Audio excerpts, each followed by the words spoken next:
um podcast sobre ciência em um monte de assunto que quase ninguém entende direito. Especial Elas na Ciência. Quando você pensa em cientista, qual é a primeira imagem que vem à sua cabeça? Se você imaginou um homem branco de jaleco numa bancada de laboratório e mexendo em tubos de ensaio, fica aqui que a gente vai te mostrar que ciência também é coisa de mulher. Ao longo de 8 episódios, o especial Elas na Ciência vai mostrar as trajetórias de 16 mulheres cientistas de diversas áreas. Tem gente da informática, história, serviço social, saúde, biológicas, literatura e por aí vai. E todas brasileiras, viu? A cada semana chega um novo episódio com as histórias de duas cientistas. E nesse primeiro episódio do especial, você vai conhecer duas mulheres dedicadas ao estudo de laboratório e desenvolvedoras de pesquisas que contribuem para a área da saúde. Uma delas é a virologista molecular Analisa Gomes, pesquisadora e professora da UFPE no campus acadêmico de Vitória. A outra é Simone Evaristo, citotecnologista e servidora do Instituto Nacional do Câncer. Eu sou Marília Félix, sou estudante de jornalismo e sou estagiária aqui na diretoria de comunicação da UFPE. Sou uma mulher branca, de cabelos curtos castanhos e uso óculos arredondados. E eu sou Laís Ferreira, jornalista, pesquisadora, também trabalho aqui na UFPE. Sou uma mulher branca de pele clara, cabelos cacheados castanhos e uso óculos. E agora que você já nos conhece, partiu conhecer as nossas cientistas? Analisa do Vale Gomes cresceu numa família de acadêmicos e entre livros e estudos. Com a mãe filósofa da educação e o pai cientista econômico, a curiosidade sempre foi algo natural para ela. Desde criança, nunca aceitou qualquer definição como verdadeira e questionava tudo o que escutava. Vamos conhecê-la?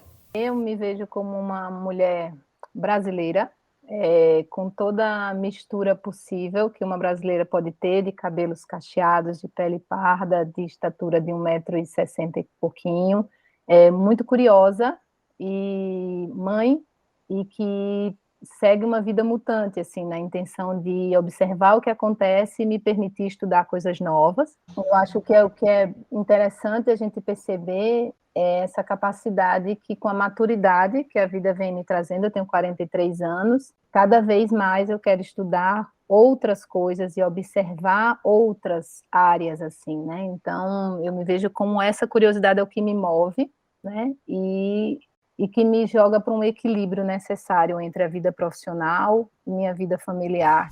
Foi com essa curiosidade e a vontade enorme de estudar que Analisa decidiu seguir na área da saúde. Escolheu medicina por acreditar que seria a única opção na área. Moradora do Rio Grande do Norte, a aprovação no vestibular chegou justamente quando a família precisou se mudar para São Paulo por conta do trabalho dos pais. E Analisa adiou esse sonho. Já em terras paulistas, ela começou a fazer um cursinho pré-vestibular. Foi lá que um dos professores falou de um curso de nível superior chamado Biomedicina para formar pesquisadores na área da saúde. Na hora, Analisa pensou, é isso que eu quero. Era a oportunidade dela juntar a curiosidade que sempre teve com o desejo de entrar na área da saúde. Ela prestou vestibular para o curso de Biomedicina na UFPE. Quando conseguiu a aprovação e entrou na universidade, aos poucos foi encontrando seu lugar. Já com o perfil de pesquisadora, ela fez iniciação científica, mestrado e doutorado na Fiocruz, Pernambuco. Durante a formação acadêmica, os seus objetos de pesquisa foram variados, mas sempre trabalhando com o que mais tarde se tornaria a sua especialidade, a biologia molecular, envolvendo o estudo do DNA e RNA em diferentes doenças, como a esquistossomose, a dengue, a chikungunya e a Covid-19.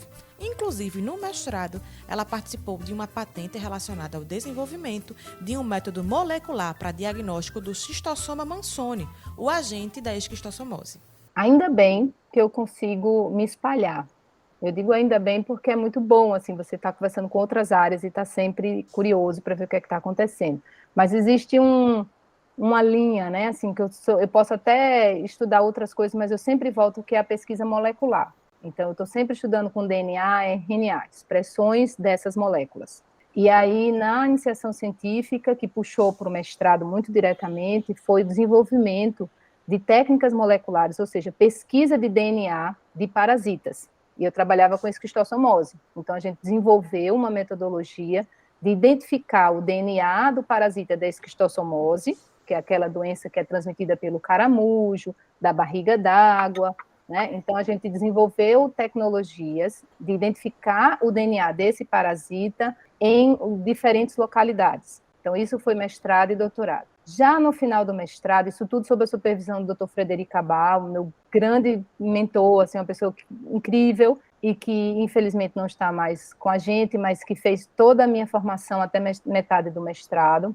E aí, já com ele, a gente começou a migrar para a virologia. E aí eu já tinha uma paquera com vírus, que hoje é onde eu realmente me debruço, né? Me identifico como virologista molecular. E aí, nessa migração de esquistossomose veio a dengue, foi quando a gente começou a estudar dengue, e também no desenvolvimento de ferramentas moleculares para o diagnóstico, ou seja, pesquisar o RNA dos vírus em amostras dos pacientes. Então, o doutorado ele fez essa migração diária, né? E eu comecei a estudar esse diagnóstico e também a expressão de genes, ou seja, eu trabalhava com pacientes infantis, crianças que tinham dengue hemorrágica. Por que essas crianças desenvolviam dengue hemorrágica? Será que o RNA do vírus, quando infecta essa criança, expressa determinadas proteínas que podem nos ajudar a ter esse entendimento? Então, foi esse o grande objeto de trabalho do doutorado. Nessa caminhada de pesquisadora, ela passou num concurso em 2013 e se tornou professora da Universidade Federal de Pernambuco, no campus Vitória.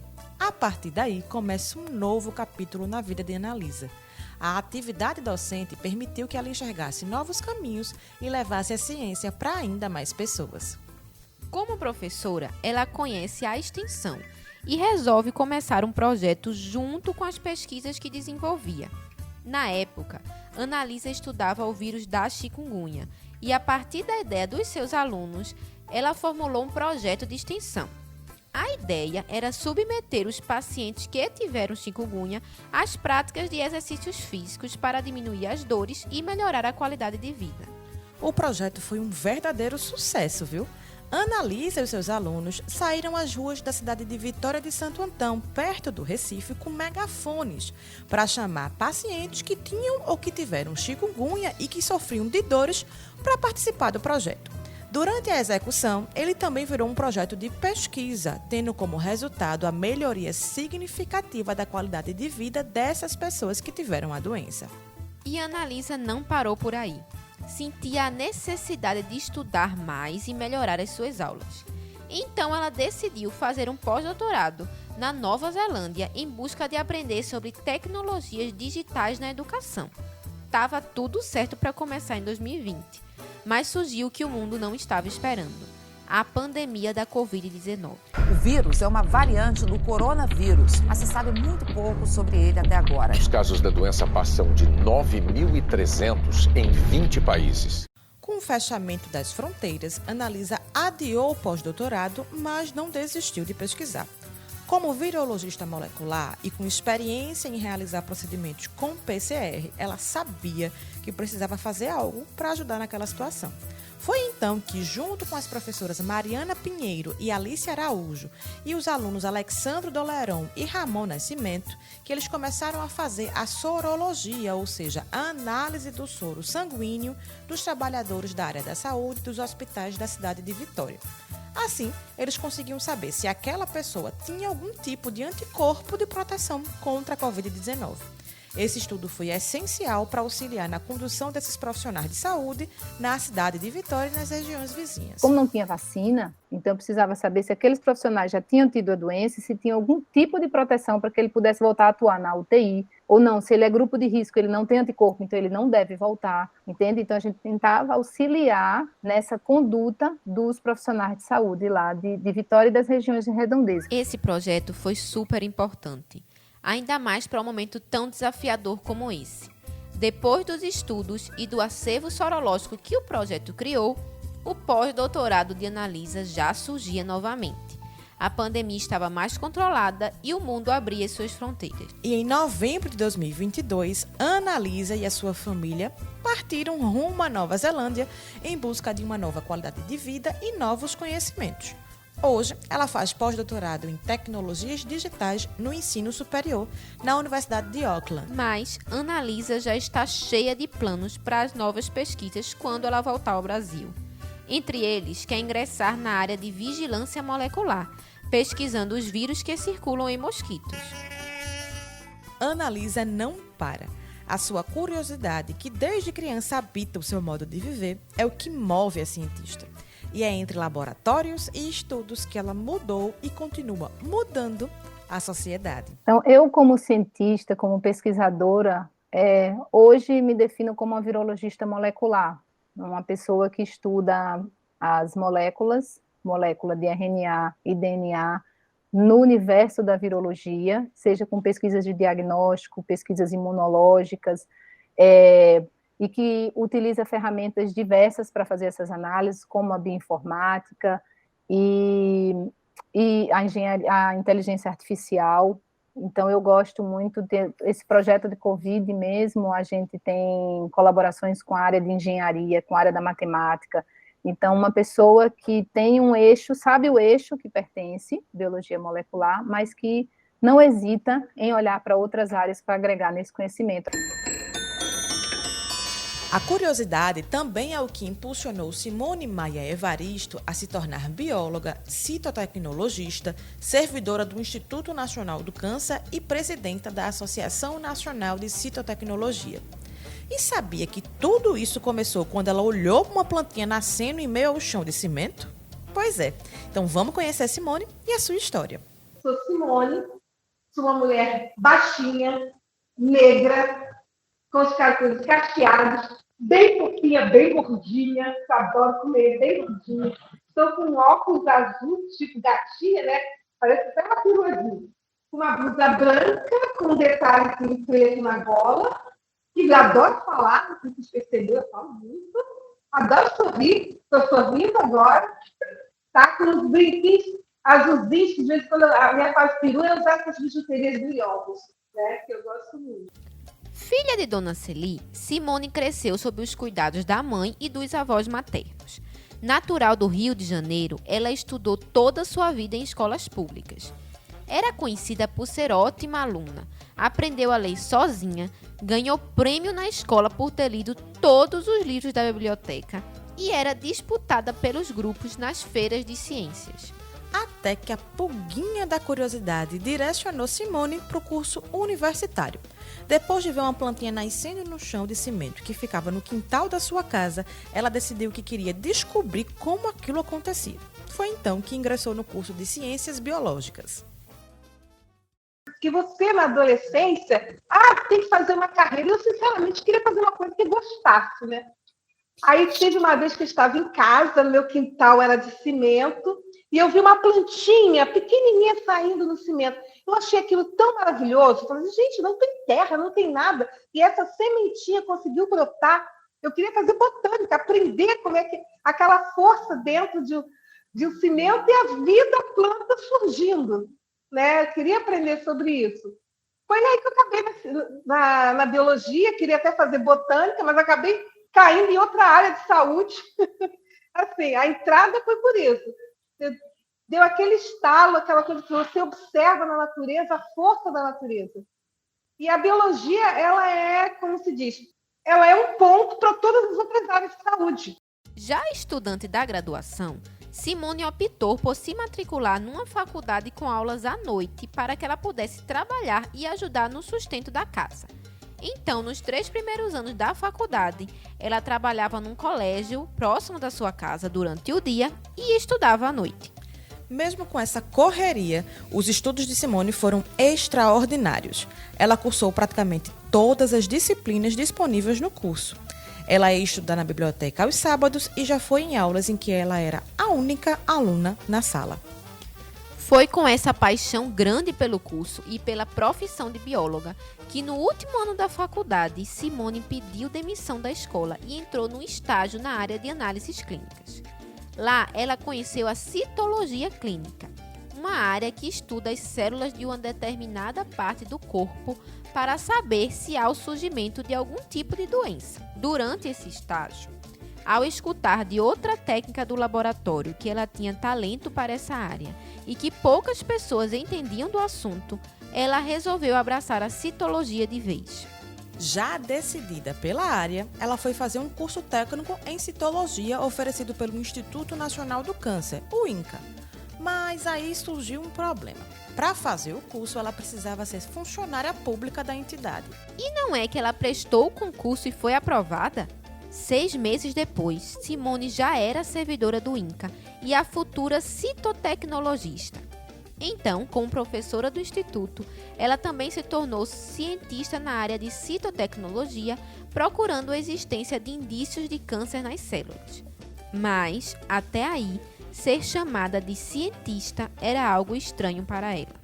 Que a primeira vez que eu ouvi me chamar de cientista foi quando eu teve participei de uma reportagem do Globo Repórter, e quando o repórter colocou, esqueci o nome dele agora, colocou, e ele falou, cientista, foi a primeira vez que me ouvi ser chamada de cientista. Aí você percebe, durante algum tempo eu ficava assim, gente, que isso, não exagera. Mas aí você percebe o próprio conceito do que é cientista. Então, o próprio conceito que é cientista, se vem na cabeça, tá no laboratório, descabelado, de preferência, naqueles óculos de vidro, com aquelas falas teóricas complicadíssimas, que a gente quase não entende nada do que ele está falando. E eu custei assimilar, de incorporar, de aceitar mesmo que eu sou uma cientista. Aí eu falei, você começa a analisar como é que é a coisa truncada, né? Porque quando fala em cientista, a primeira coisa que as pessoas me perguntam, você descobriu o quê? Você inventou o quê? Eu não inventei nada. Eu trabalho com prevenção de câncer, a citotecnologia é isso. Quando a pessoa faz o preventivo, tem aquelas lâminas, geralmente eu produzo aquelas, e eu faço a primeira leitura daquelas lâminas, e digo se a paciente tem sinais de lesões pré-câncer ou se tem um câncer que ainda não foi descoberto. Além desse trabalho fundamental de análise, Simone também foi fundamental para implantar avanços na área. Ela foi uma das responsáveis por desenvolver o primeiro Congresso Brasileiro de Citotecnologia e a ajudar no reconhecimento da carreira de técnico em citologia. Como eu sou presidente de uma associação, comecei a movimentar, porque você vê, quando eu fiz o curso no INCA, o INCA não é uma escola credenciada, né, é um laboratório, e não existia no Cadastro Brasileiro de Ocupações. Então, o meu primeiro projeto mesmo, grande, junto com o pessoal daqui, foi conseguir que entrasse no MEC a carreira, está como técnico em citopatologia ainda, né, ainda pretendo seguir mais, e nós conseguimos fazer um convênio com o nosso curso aqui no INCA, é certificado pelo MEC através da Fiocruz. Esse foi o primeiro projeto. E a gente construiu a associação. E o Brasil não foi limite para Simone. Sempre curiosa, ela decidiu pesquisar como era a citotecnologia em outros países e encontrou o Sudão pelo caminho. Em contato com um pesquisador, ela foi convidada a ir ao país da África em 2013 para participar de um encontro sobre citotecnologia. Ao chegar no Sudão, Simone foi recebida com pompas de chefe de Estado. Andou de carro presidencial, deu aulas de citotecnologia e falou sobre os programas de prevenção ao câncer no Brasil. Essa viagem também foi fundamental para Simone se reconhecer ainda mais como cientista. O que eu fui fazer no Sudão? Foi muito engraçado. Aceitei o convite, fui lá, aí cheguei lá, aí percebi o que eles me achavam cientista. Eu era uma das três convidados estrangeiros. Era um alemão, um egípcio e eu do Brasil, mulher, num país muçulmano. E Simone continua suas pesquisas pelo mundo. Hoje, ela contribui com programas de prevenção ao câncer na comunidade de países de língua portuguesa. E é também uma das integrantes da Organização Africana para Pesquisa e Treinamento em Câncer, uma ONG que se dedica ao controle e tratamento paliativo da doença no continente africano. Mas se alguém achou que essa trajetória brilhante de Simone foi fácil, se enganou, viu? E muito. Como uma mulher negra num ambiente majoritariamente branco e com poucas mulheres na liderança, ela soube quebrar os preconceitos que encontrou no caminho. eu nunca tinha percebido como eu faço as coisas porque gosto, curiosa. E assim, a pessoa, a sua dificuldade para ser cientista, eu falei, eu não tive, teoricamente, dificuldade. É porque eu vou fazendo. Se tem alguma coisa atrapalhando, eu nunca percebo. E eu aí, quando eu estava vendo, até por essa fala, quando eu estava vendo a foto da formação de biologia, só tinham 2 negras. Quando eu estava no mestrado, estava eu com um grupo, todos eram loiros. Mas sabe que assim, nunca me pareceu eu ser negra, porque eu sempre fui autodidata, então era eu que criava as coisas. Né? A cor, a coisa de ser... E assim, eu trabalho numa área que é saúde, e a grande maioria, a saúde é mulher, porque associam ao cuidar. Eu até falei numa entrevista uma vez, a saúde tem muita mulher, mas na hora do comando, da chefia, do cargo maior, geralmente é um homem. Até fala assim, mas ela é chefe assim, de laboratório, porque ele quer uma pessoa que cuide, que mantenha a ordem. Mas no final, a fala maior nunca é. Ultrapassando todas as barreiras que a sociedade lhe impôs, Simone hoje se reconhece como cientista. É aquela que sempre pesquisou e que não cansa de procurar o conhecimento a todo momento. Simone já nasceu cientista. Aí eu paro e falei, cara, eu sou cientista, né? Porque a gente fala cientista de laboratório, mas eu não. Com a minha formação de bióloga, formação de professora e de atuar nessa área da fitotecnologia, é uma pesquisa. Já se assimilar, né? Porque eu nunca quis ser, quando eu era adolescente, e aí eu descobri que eu sempre fui pesquisadora, que eu sempre fui curiosa. Olha que coisa! Sempre fui curiosa. Eu lembrei de uma pesquisa que eu fiz uma vez, acho que eu estava uns 10, 11 anos, que eu fiquei tão fascinada, a professora mandou a gente pegar recorte sobre fome, né? Acho que é a professora de biologia até. E aí, quando eu recortei, pegando as historinhas, botando em ordem, no final você vê que, por exemplo, na época de fome, aqui, acho que na região norte, nordeste, teve um período de muita fome, onde os uniformes eram menores por causa da desnutrição. Aí, quando eu juntei isso, crianças, juntei isso tudo, cheguei a essa conclusão, eu fiquei tão feliz de ter concluído uma coisa.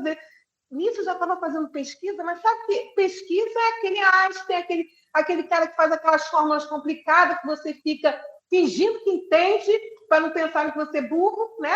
Aquelas coisas assim todas. Eu falei, tá.